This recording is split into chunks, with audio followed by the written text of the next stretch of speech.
Wow, episode 4 already. What a fantastic trip we've had so far. It's mid-January 2018 and we're on the Coromandel Peninsula.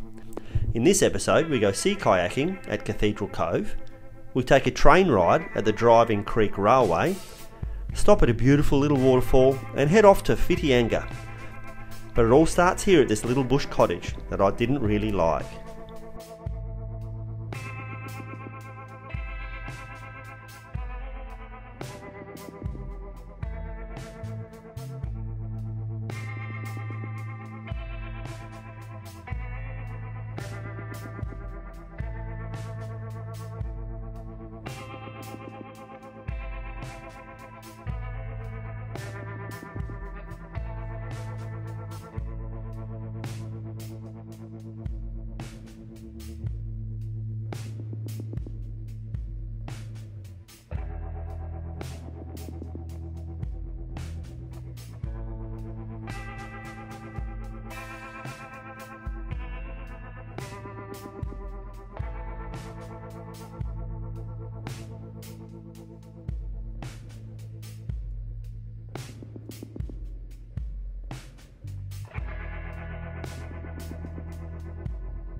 We decided to leave the Indigo Bush studio for a number of probably small reasons. Some people would probably love it here, but it's not for me.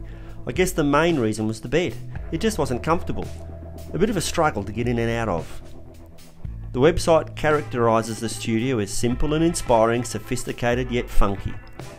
Although it had the basic amenities, it was just not comfortable. The seats weren't good, the Wi-Fi was slow, the internal walls weren't high enough to block the sounds from the bathroom. Oh, and there wasn't a toilet roll holder. Anyways, we moved on. With absolutely no reply from the person running the place, they didn't reply to the phone calls or the emails.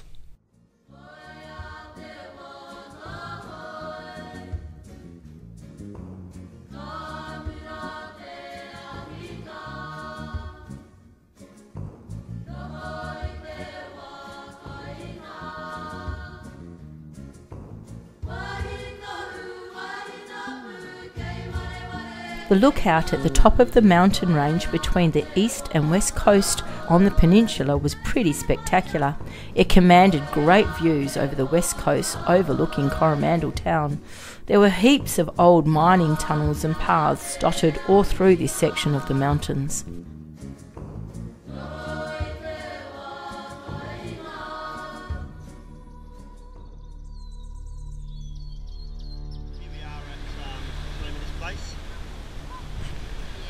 Yeah, we're going to do some more Cathedral Cove sea kayak. Today our sea kayak adventure was good.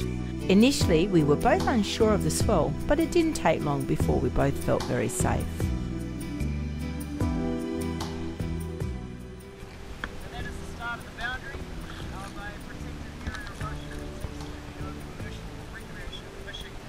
We paddled over to the offshore islands, then through a gap between two rocky reefs, and then through a hole in the rock, which was so much fun. The ocean was crystal clear, there was a gentle wind, a slight chop and swell, but hardly worth worrying about.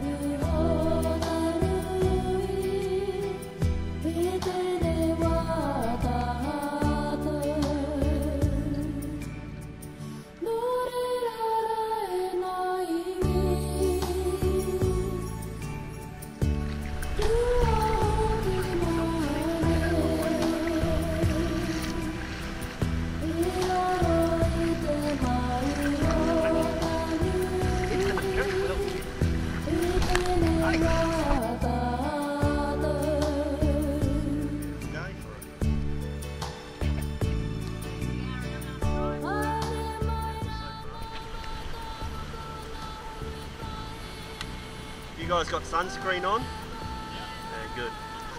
Yeah, it's quite hot, quite sharp here, the sun.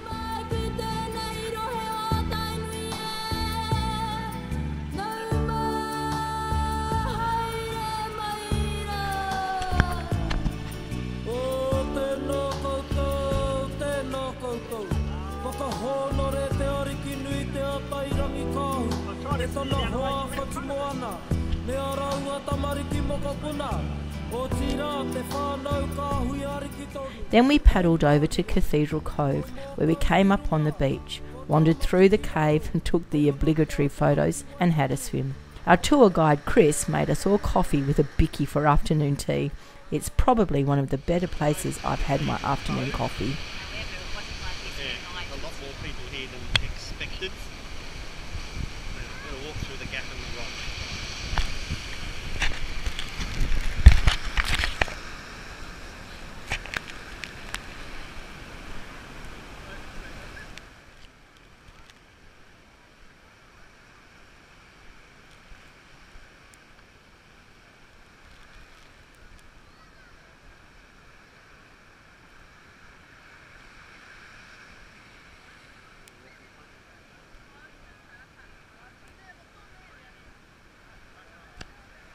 So this is what all the fuss is about. One of the reasons why you come to this part of New Zealand. I think at high tide you can't walk through it.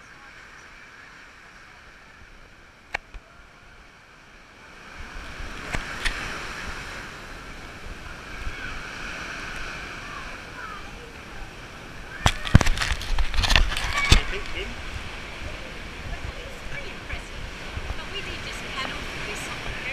That's true.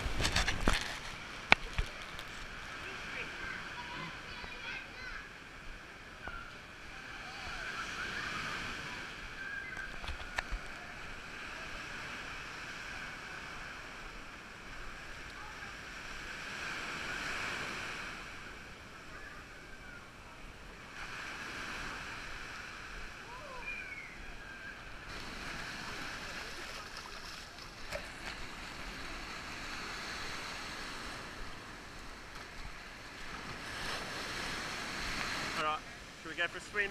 I think we've been through the rock.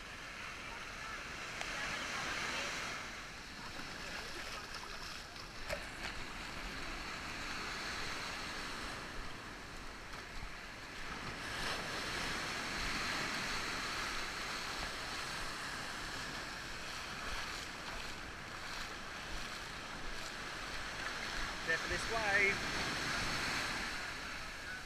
It's coffee time here at Cathedral Cove, and there's no coffee van available.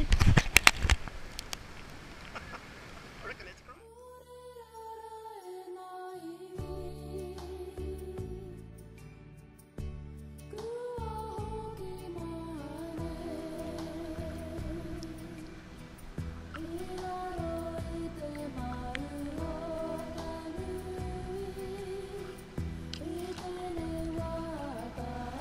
You had one job.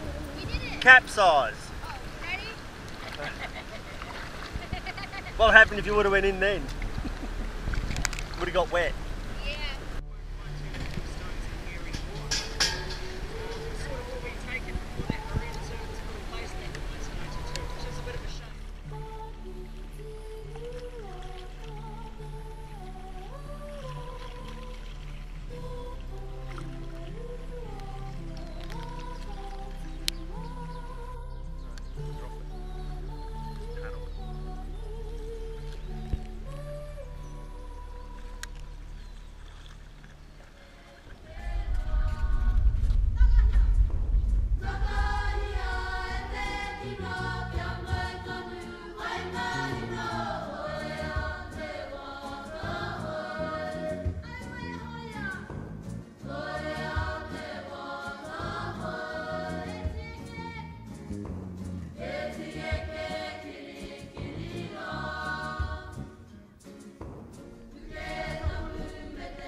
On leaving Coromandel, we dropped into the Driving Creek Railway. This place was incredible. What started out as a pet project became a 26-year labour of love. Barry Bricknell bought the property because he was a potter and the soil was good. But the property was steep and he needed to move the clay and wood about. What better than a miniature railway? We build all the trains with 5 trains, 3 extra trains.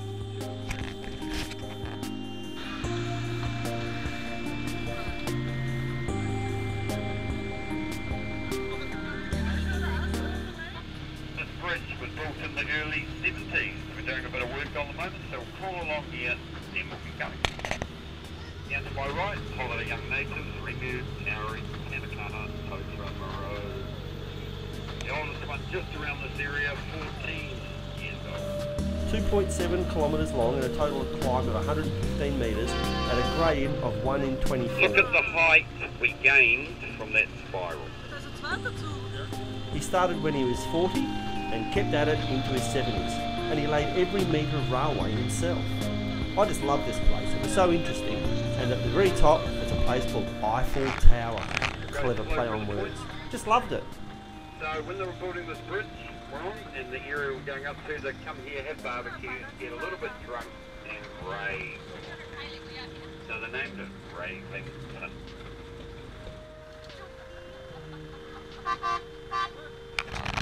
Photo opportunity of the train, we'll sit up here.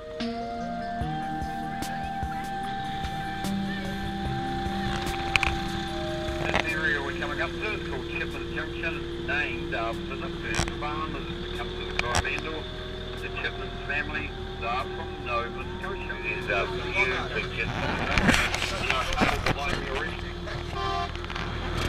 Now we're coming up to our first tunnel. Everything inside, very close. You can make a bit of noise for if you like your kids, big kids. Away you go.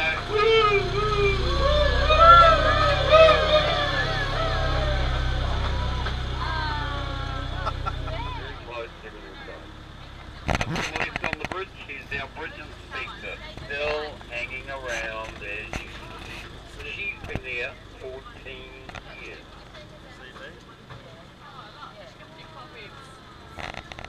We also make our own bricks here at Driving Creek, nice rich colours here. We have a kiln that holds 3,000 and we usually fire that a couple of times a year. We also sell the bricks in a couple of houses, heaps of barbecues, fireplaces.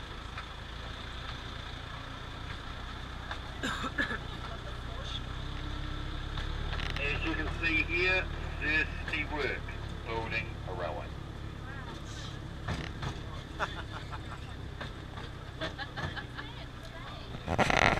Slow through the point. So one man laid and bent all the rails himself, put down all the sleepers, all the ballast himself, started when he was 40, finished when he was 73. So he gives us a plan, he says he wants trains built, tunnels, rock wall, bottle wall, bridges, tower. So we do the building for him, but he lays and bends all the rails.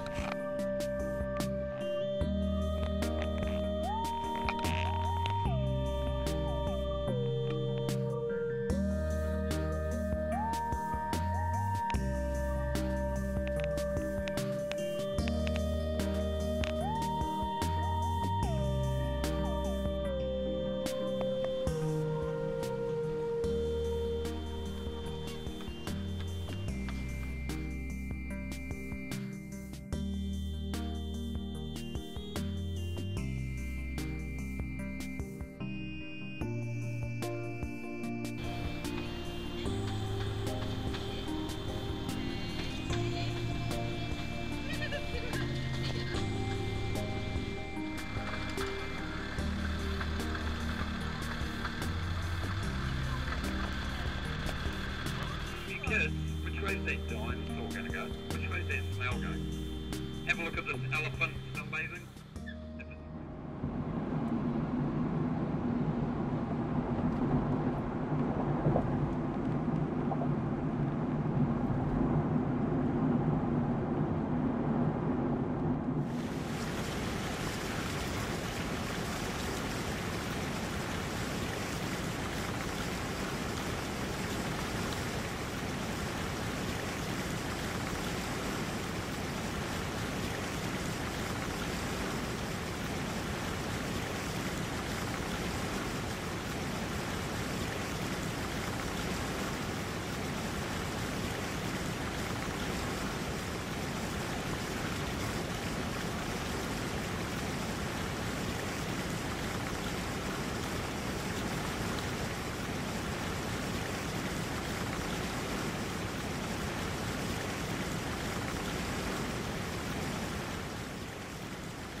One more episode to go.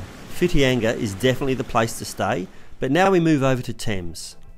On the way, we drop into hot water springs and the water is hot. The walking at the Karagahaki Gorge is just spectacular, which included a very long walk through a tunnel. We took a stroll up Billy Goat Track on a rainy day. The tour in the abandoned mine at Thames was great. And before you know it, the trip is over. Episode 5 of the Not So Grey Wanderers Go to New Zealand is not to be missed.